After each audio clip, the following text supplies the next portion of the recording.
मैं तो कहता हूं चलो मान लो एक बार के लिए नहीं हुई हमसे कोई गलती, पर कल हो सकती है भाई, अगले ही पल हो सकती है। तृष्णा ने किसको मदांध नहीं बनाया और क्रोध ने किसका हृदय नहीं जलाया। यह कहने का तात्पर्य क्या है कि भाई किसी का दोष देखकर उसमें हे भाव तो तब लाना चाहिए जब वो दोष हम में कभी ना आया हो और ना आने की संभावना हो। कौन सी ऐसी गलती है जो हमसे नहीं हुई है और कौन सी ऐसी गलती है जो कल नहीं हो सकती है, बार बार हुई है और अनेक बार आगे भी हो सकती है।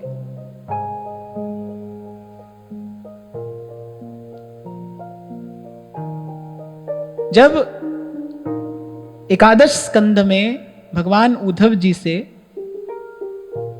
ज्ञान भक्ति और वैराग्य की सब वार्ता कह रहे हैं, तब भगवान ने यही कहा कि भाई गुण दोष न देखना। उद्धव जी ने कहा कैसे ना देखें, तो अभ्यास है।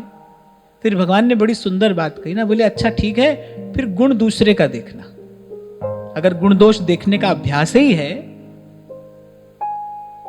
तो फिर गुण दूसरे का देखना, दोष अपना देखना। तो जब कभी दोष दिखाई पड़े तो मन में विचार करना, भाई क्या ये दोष ऐसा है जो हम में कभी नहीं आया? अगर कभी नहीं आया होता तो दिखाई नहीं पड़ता, हमारा उससे परिचय नहीं होता तो हमको दिखाई कैसे पड़ता, हमारे अनुभव में कैसे आता? कौन सा ऐसा दोष है जो हम में न आया हो और ना आने की संभावना हो? यहां तो एक बड़ा सुंदर संकेत हमको मिलता है, ये तो भाई सुरसा है, तुम बड़े हो जाओगे ये और बड़ी हो जाएगी। तस तस सुरसा वदन बढ़ावा, तुम और बड़े हो जाओ ये और बड़ी हो जाएगी। तब जो धीर है, जो वीर है, जो बुद्धिमान है, जो बलवान है, जो हनुमान है, वो मार्ग देते हैं संसार को कि भाई इससे तो छोटे होके निकल जाना, इसके सामने सर झुकाना और बस निकल जाना। सर झुकाने का अर्थ क्या है? सर झुकाने का अर्थ यही है, तृणते नीच अपनपो कहे।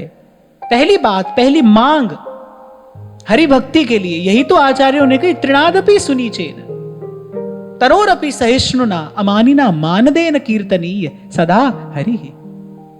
तृणादपि सुनीचेन। और एक और बात मैं आपको बताऊं, ऐसा अभ्यास करोगे तो अपना मन ठंडा रहेगा, शांत रहेगा। मन कलुषित होता है, दूसरे का दोष दर्शन करने से मन मैला होता है। ये तो इतना बुरा है, इतना बुरा है कि भगवान कह रहे हैं सुपने नहीं देखो पर दूसरा। मैला कुचैला हो जाएगा मन, किसी भी प्रकार से भजन के योग्य ही नहीं रहेगा। किसी का दोष देखने की सबसे बड़ी हानि क्या होती है? मन भजन के योग्य नहीं रहता, मन में क्षोभ उत्पन्न होगा, अपनी श्रेष्ठता का अभिमान आएगा और वो झूठा है, वो दंभ होगा, प्रभु से दूर हो जाओगे, भजन भाव से विमुख हो जाओगे। और यदि उसका अभ्यास हो गया तो फिर देखने में आता है ना भाई, कितनी बुरी बातें हमारे स्वभाव में आ जाती हैं, हमारा स्वभाव बन जाती हैं। और जो बात स्वभाव में आ गई है उससे पीछा छुड़ाना अत्यंत अत्यंत कठिन हो जाता है। असंभव तो नहीं है पर अत्यंत कठिन तो है। साधारण व्यक्ति के वश की बात तो नहीं है, वो तो अपने स्वभाव के अधीन होता है। व्यक्ति स्वभाव के अधीन होता है ना, नहीं चाहता गुस्सा आता है, आ जाता है, क्यों? स्वभाव है।